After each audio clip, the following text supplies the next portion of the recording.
Nico Iamaleava revealed in a press conference ahead of UCLA's opener this weekend, where he will start against Montana State. Not against Montana State, where he will start against that Oregon's playing Montana State, where he will start against Utah. Nico Iamaleava revealed that he visited he went to a UCLA game last year during Tennessee's bye week. Why is this relevant?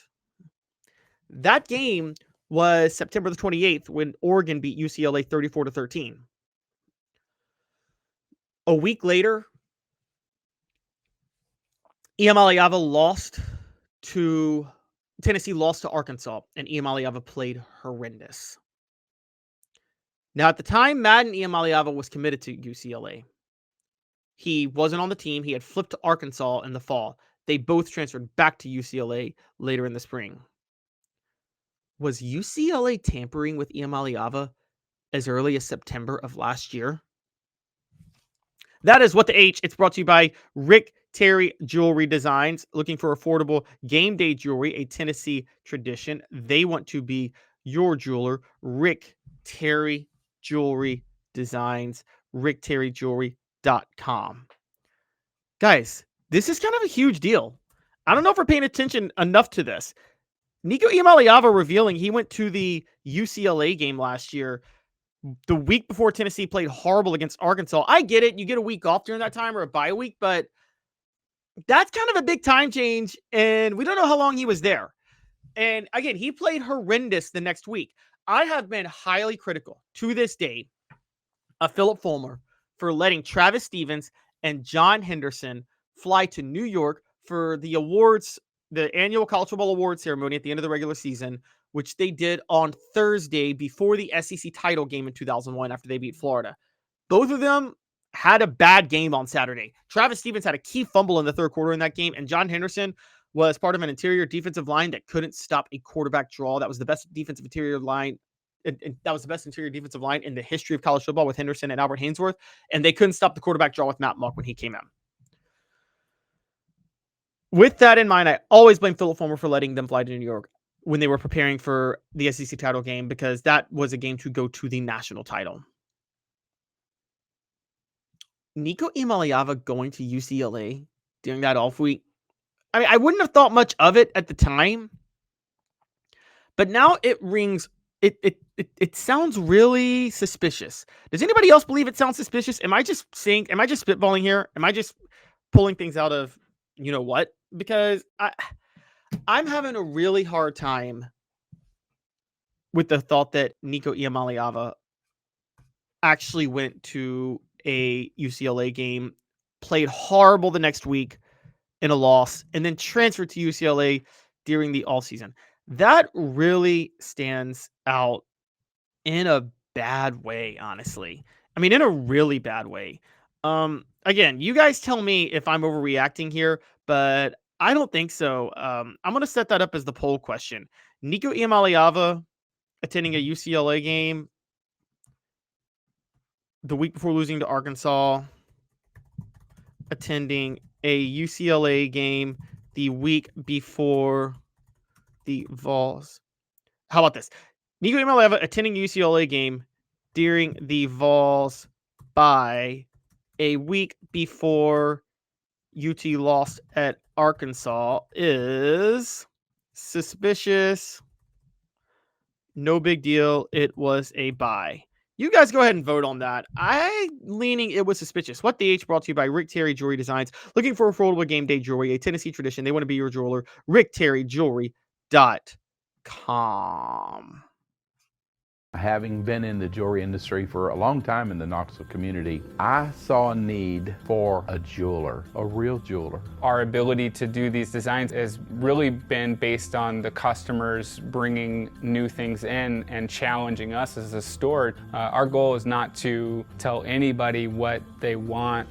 Our goal is to listen to what they want and then help them get there. Schedule your consultation today to get your special someone the perfect custom gift just in time for the holidays. The poll question up,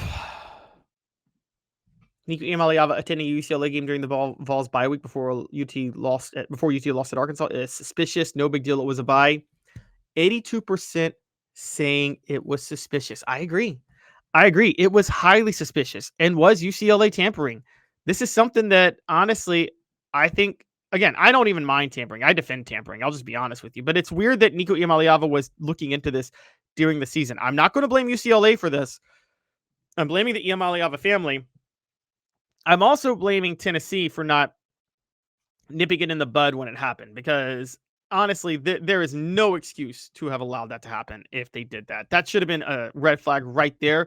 If they did let that happen and Tennessee wasn't aware of it, well, honestly, I think Iamaleava should be absolutely ashamed of himself if that's the case. Because quite honestly,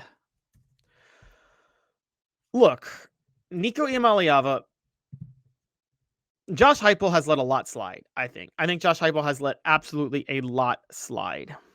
And truth be told, by letting so much slide, and that includes with Iamaleava, the Boo Carter situation and things like that, I think he let some players display too much individualism, and he's been unable to get it back after he lost it. It's been a big, big, big problem. And truth be told, I think it has caused some issues within the locker room. This is a big one. Letting Iamaleava go to a UCLA game the week before the Arkansas game and then getting blindsided by them transferring to UCLA, they truly did not nip this in the bud the way they should have. So, honestly,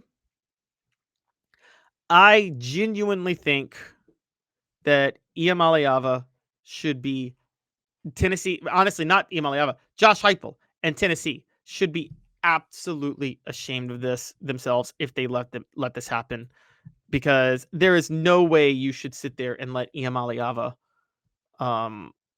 go to UCLA, tamper with UCLA, and then end up going to UCLA. There's just something very suspicious about that. And honestly, I think Iamaleava in Tennessee, I think Iamaleava, it's looking more and more like he played Tennessee.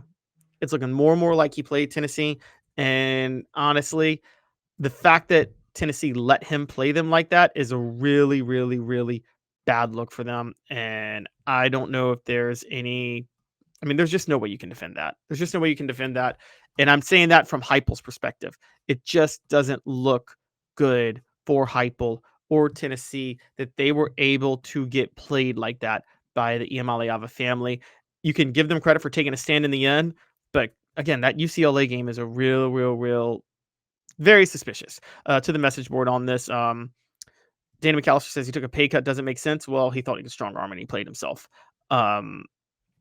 James Ferrith says that just shows how dumb the Nico family is. They are looking dumber by the day. Randy says Tennessee knew, in my opinion. I think so too. I think they were aware that Nico was strong arming them. Steve says the fact that Nico wasn't a team player showed last season with his lackluster play. Totally agree. General Ursus says Tennessee came out the winner in the situation. You're right, General Ursus, they did, but it is weird that Josh Heupel let that slide throughout the season. I think that's what is really standing out about this. And the fact that Nico Iamaleava would volunteer this information, look, that's what really stands out to me, is that Nico Iamaleava would even volunteer this information. It shows how bad they are at PR. I mean, I told you, Nico Iamaleava told a story on why he transferred that contradicted his family's official story, which came out way after Tennessee controlled the narrative, according to Joel Klatt. And now he's volunteering information that makes him even look worse. He's terrible at PR. Again, that helps Tennessee, but it's not that I want to say this is more proof. It's not that Tennessee's controlling the narrative. It's that the Iamaleava family is bad at PR, and that showed here.